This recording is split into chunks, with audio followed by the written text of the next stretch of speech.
Okay, going to talk a little bit about HIV and AIDS right now. AIDS is now a manageable disease. It's not a death sentence like it was back in the 80s and early 90s. You don't have some of these slides, so just sit back and enjoy the information.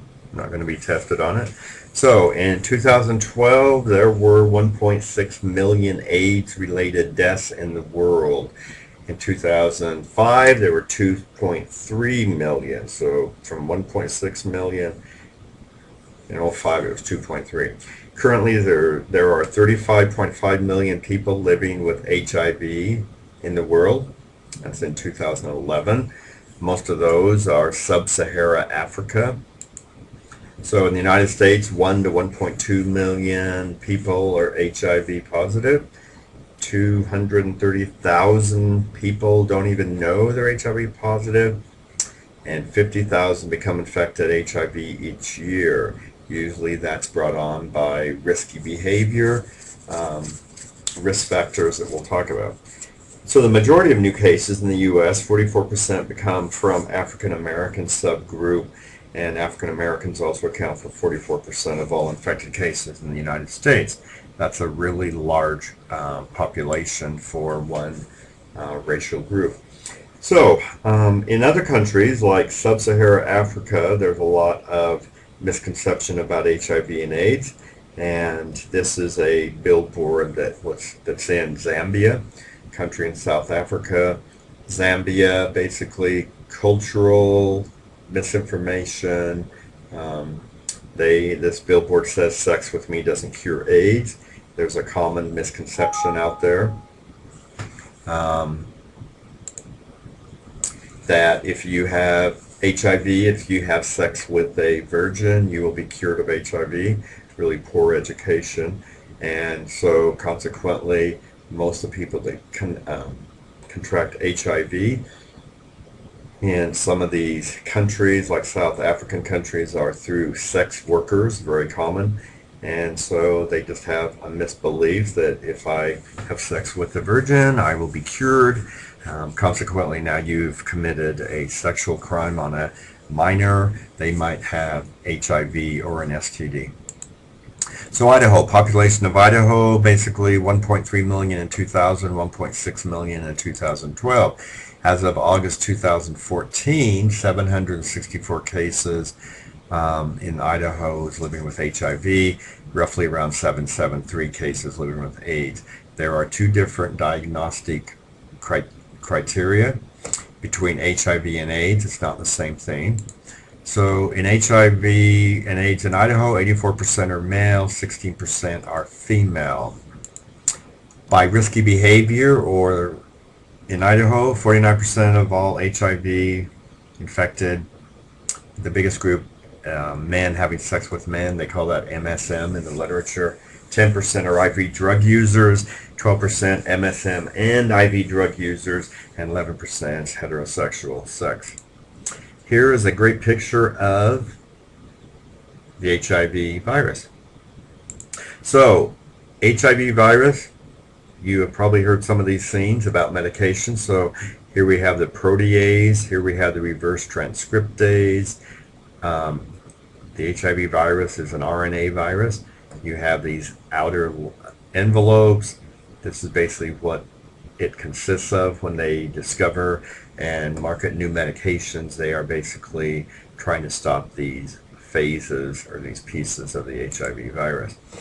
Type 1 HIV, HIV-1 is the most common strain in the world. There's more than one strain out there, and it contains this glycoprotein called GP120, which basically recognizes on our CD4 cells these other receptors. It's like a lock and key, and they basically fit right in there. HIV basically fits in there and opens it up, and that's how they get into CD4 cells and start replicating and breaking down their RNA and then putting it into our DNA in the cells. Here's a whole bunch of information. You can read about this. Basically, this is the steps. These are all the steps that the HIV virus takes to replicate. There are certain words in here, like the reverse transcription. We have medications that actually attack the reverse transcriptase piece. We have medicines that attack the integrase. We have medicines that attack the protease. But this is really what's happening with the HIV virus attacking our cells. So definitions. HIV, basically it's a retrovirus. It destroys the T4 cells, commonly called CD4s, and the B lymphocytes. AIDS is your final phase of a chronic disorder caused by the HIV virus. Opportunistic infections are common infections that patients with HIV acquire, and these usually come about when the patient goes from HIV to AIDS, the opportunistic infections. So what are the risk factors for contracting HIV? Well, risky behavior. Alcohol use, PO, and IV drug use are risk factors because these things right here break down the inhibitions of people. They don't make best decisions and usually do risky behavior. Uncircumcised men is a risk factor for receiving and transmitting HIV. Unprotected sex, who is at the greatest risk? Well, it's what we call the receptive, the receptor, and the receptee. So the person receiving is the one who has the highest risk, so if they're unprotected. So in heterosexual sex, the female is at the highest risk because she is the receptee, the man's a receptor. In homosexuals and gays, it's basically words like top or bottom, who's receiving, who's not. So the most fragile cells for contracting HIV, that's where this one comes into play right here, the uncircumcised men. Basically what they have figured out is cells that are underneath the foreskin are the most delicate, and the HIV virus transmits into the bloodstream through those cells very easily. And anal cells are also the other cells. So hence, men that are uncircumcised, the cells live under that foreskin much easier. Those are cells that are the highest risk. So things to do or not do. Obviously the number one, the safest thing to do is to not have any sex with anybody. But if you are, then condom use. Make sure your condoms are not out of date. Make sure you're using them correctly. And latex only. Don't use any other kind but latex. The HIV virus does not get through latex condoms. If you're allergic to latex, then use a polyurethane. Anything else, you're increasing your risk of transmission. You should be using water-based lubricant. You can use female condoms. That's another safe way.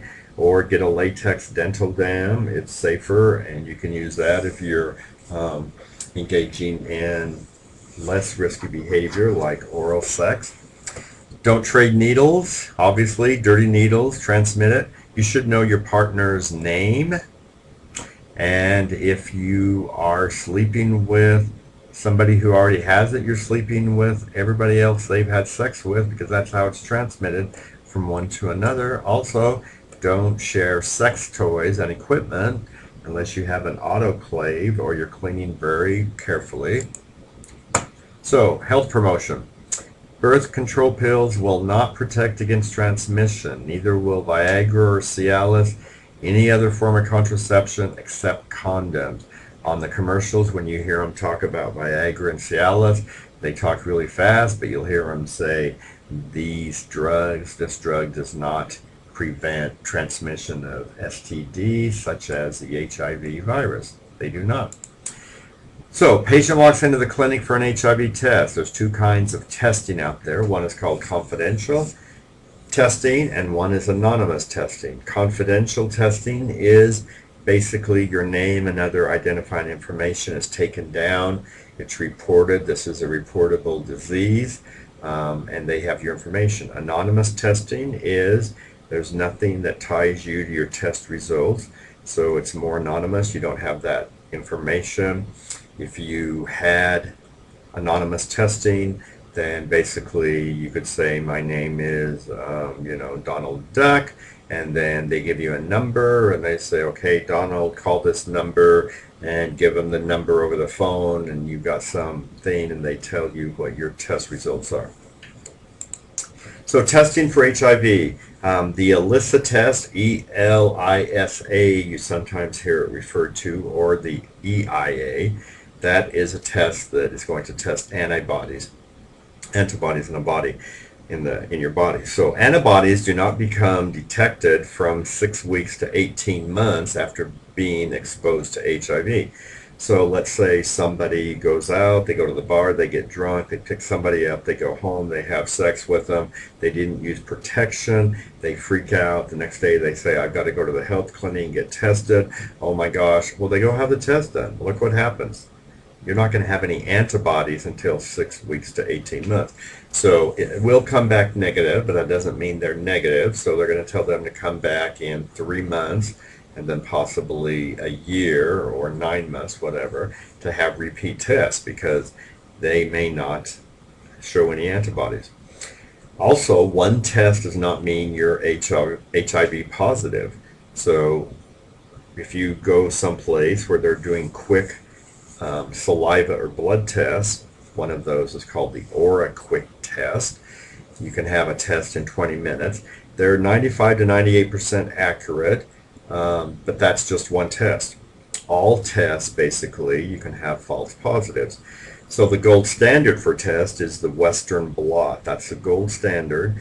It's testing antibodies against one of the envelope proteins and one of the core proteins.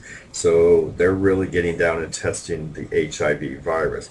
So this is the gold standard, Western blot. So you have to have 2 tests of positive. One of them has to be Western blot. False positive. There's a miscommunication out there. Flu shots do not cause false positives. Pregnancy, lupus, syphilis, Lyme disease, lymphomas can. A false positive would be discounted by a second test. That's why we do second tests. We don't want to upset somebody and change their life if they are not positive.